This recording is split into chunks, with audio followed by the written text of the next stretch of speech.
Right. మరో అంశం చూస్తే మాజీ మంత్రి సత్యవతి రాథోడ్ హాట్స్ కామెంట్స్ చేశారు. ఇక కాంగ్రెస్ ఎమ్మెల్యేలు మురళీనాయక్, రామచంద్ర నాయక్లపై ఫైర్ అయ్యారు. కాంగ్రెస్ ఎమ్మెల్యేలు తనని మహానటితో పోల్చారని, తాను నటిని అయితే మీరు పెయిడ్ ఆర్టిస్టులు అంటూ విమర్శించారు.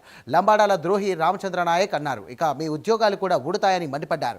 యూరియా బస్తాలు తనకు ఇచ్చినట్టు నిరూపిస్తే దేనికైనా సిద్ధమన్నారు. ఇవ్వలేదని కురవి వీరభద్రస్వామి వద్ద ప్రమాణం చేస్తానని, దమ్ముంటే వచ్చి ప్రమాణం చేయాలని సవాల్ విసిరారు. తప్పని తెలితే రామచంద్ర నాయక్, మురళీ నాయకులు ముక్కు నేలకు రాయాలని సత్యవతి రాథోడ్ పేర్కొన్నారు.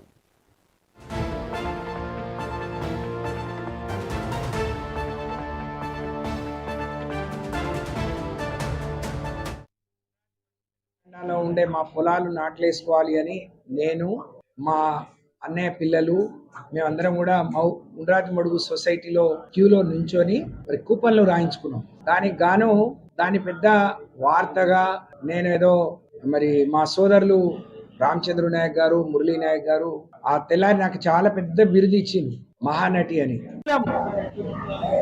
చాలా పెద్ద నటన అన్నారు. మేము నటులం, నేను మహానటిని.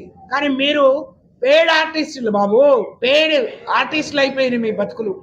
రాష్ట్రంలో అవునా కావచ్చా అని ఎవరైనా అనుకొని ఉంటే వాళ్ళకి సమాధానం చెప్పాలని మాత్రమే, సమాధానం చెప్పాల్సిన అవసరం కూడా నాకు లేదు.